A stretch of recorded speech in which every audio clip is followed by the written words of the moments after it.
Did you know that nearly half of all adults in the United States experience some form of poor blood circulation at some point in their lives? Many people might not even realize they have it or understand its implications.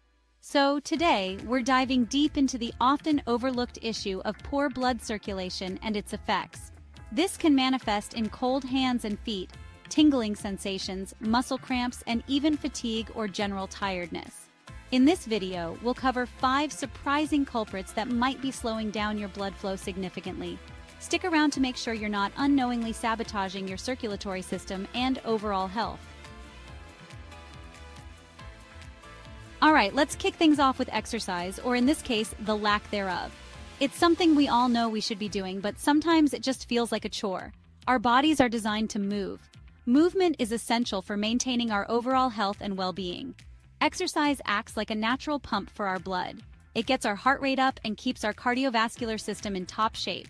When we engage in physical activity, our muscles contract and relax, propelling blood through our veins and arteries. This process is vital for keeping our circulatory system functioning efficiently. This increased blood flow delivers oxygen and nutrients to our tissues while also removing waste products. It's like giving your body a much-needed tune-up. On the flip side, a sedentary lifestyle can really put the brakes on healthy circulation. Sitting for long periods can be detrimental to our health. Hours spent sitting at a desk, on the couch, or in the car can lead to sluggish blood flow, especially in our legs.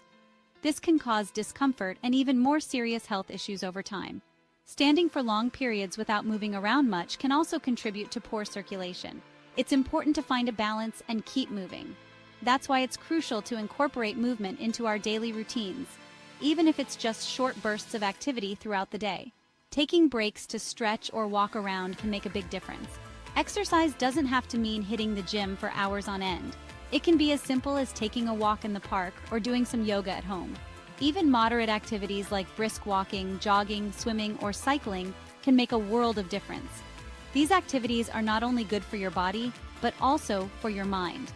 Find something you enjoy and make it a part of your regular routine. Whether it's dancing, biking, or any other activity, consistency is key. Your body will thank you. You'll feel more energized, happier, and healthier.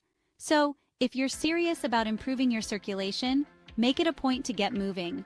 Start small if you need to, but make it a habit. Your heart, your blood vessels, and your entire body will reap the benefits.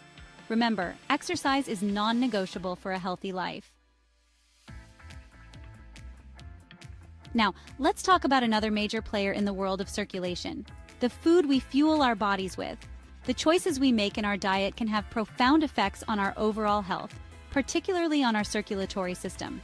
You know the saying, "You are what you eat"? Well, it holds true when it comes to our blood flow too.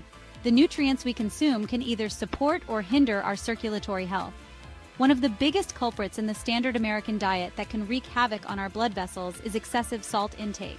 High-sodium foods are everywhere, from processed snacks to restaurant meals. When we consume too much salt, it can lead to water retention, which in turn increases our blood pressure. This is a silent but significant risk factor for heart disease and stroke. This puts extra strain on our arteries and can eventually damage them, hindering blood flow. Over time, this can lead to serious health issues, including heart attacks and chronic hypertension. So what can we do? Be mindful of our sodium intake. It's crucial to read food labels carefully and be aware of hidden salts in packaged foods. Cook more meals at home and opt for fresh, whole foods over processed ones. This way, you have better control over the ingredients and can ensure a healthier diet. Foods rich in antioxidants like berries, leafy greens, and dark chocolate are like superheroes for our blood vessels. These foods help combat oxidative stress and inflammation, promoting better circulation. Omega-3 fatty acids, found in fatty fish like salmon, mackerel, and sardines, are another circulatory champion. These healthy fats are essential for maintaining the flexibility and health of our blood vessels. They've been shown to improve blood flow, reduce inflammation, and even lower blood pressure. Including these in your diet can have long-term benefits for your heart and circulatory system. And let's not forget about the power of potassium. Bananas, avocados, sweet potatoes, and spinach are all excellent sources. Potassium helps balance sodium levels in the body, further aiding in blood pressure control. By making smart choices about the foods we eat, we can nourish our bodies from the inside out and support healthy blood circulation. A balanced diet rich in nutrients is key to maintaining a healthy circulatory system. Remember, a healthy diet is a gift that keeps on giving. It not only supports our circulatory health, but also enhances our overall well-being, energy levels, and quality of life. Okay, folks, let's talk about a topic that's tough to hear but even tougher to ignore: smoking. We all know it's bad for us, but did you know just how detrimental it can be to our circulation? Smoking damages our blood vessels in a number of ways. It causes our arteries to narrow and harden, a process known as atherosclerosis. Imagine trying to water your garden with a hose that's been stepped on. The water flow is going to be significantly reduced. Smoking also increases the stickiness of our blood, making it more likely to clot. These clots can then travel through our bloodstream and potentially block blood flow to vital organs, leading to serious health problems like heart attacks and strokes. The good news is that the moment we quit smoking, our bodies begin to heal. Within just 20 minutes of our last cigarette, our blood pressure and heart rate start to return to normal. Within a year, our risk of heart disease is cut in half. So if you're still smoking, please, do yourself and your body a favor and quit. There are countless resources available to help you quit, from nicotine replacement therapy to support groups. Now let's shift our focus to some medical conditions that can significantly impact our circulation. One of the most common culprits is diabetes. When we have diabetes, our body either doesn't produce enough insulin or can't effectively use the insulin it does produce.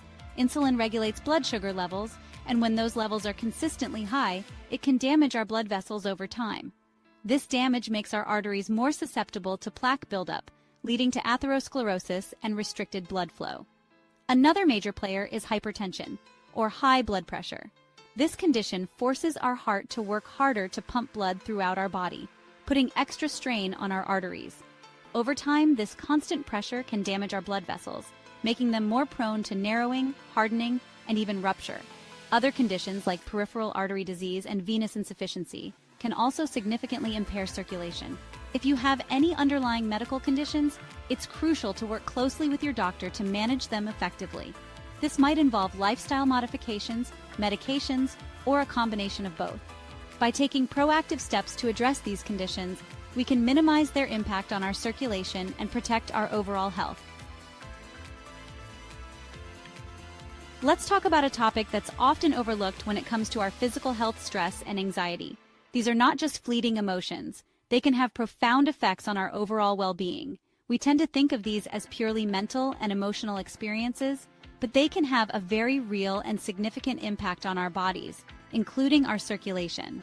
The mind and body are deeply interconnected, and what affects one can certainly affect the other. When we're stressed or anxious, our bodies go into fight or flight mode. This is an ancient survival mechanism designed to protect us from immediate danger.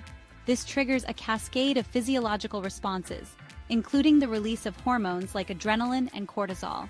These hormones prepare our bodies to either confront or flee from the threat. These hormones cause our blood vessels to constrict, our heart rate to increase, and our blood pressure to rise. While this response can be helpful in short bursts, chronic activation can be harmful. Chronic stress can contribute to inflammation in our blood vessels, making them more susceptible to damage. Over time, this can lead to serious health issues. It can also exacerbate other risk factors for poor circulation, such as high blood pressure and high cholesterol. These conditions can further strain our cardiovascular system. So what can we do to manage stress and protect our circulation? There are many effective strategies we can incorporate into our daily lives. Taking proactive steps can make a significant difference. Exercise is a fantastic stress reliever. It helps to release endorphins, which are natural mood lifters, and improves overall cardiovascular health. Other helpful strategies include mindfulness practices like meditation and yoga, spending time in nature, and engaging in hobbies that bring us joy. These activities can help calm the mind and reduce stress levels. It's also important to prioritize quality sleep, as this is when our bodies repair and rejuvenate themselves. Good sleep hygiene can significantly impact our stress levels and overall health. If you're struggling to manage stress on your own, don't hesitate to reach out to a mental health professional. They can provide you with tools and strategies to better cope with stress and improve your quality of life. So, there you have it. 5 surprising causes of poor blood circulation that you absolutely need to know. We covered a lot of ground today, from the importance of regular exercise and a healthy diet to the detrimental effects of smoking and the impact of underlying medical conditions. Remember, poor circulation isn't something to be taken lightly, but the good news is that by understanding the causes and making positive changes to our lifestyles, we can significantly improve our circulation and reduce our risk of developing related health problems. Until next time, stay healthy and keep that blood flowing.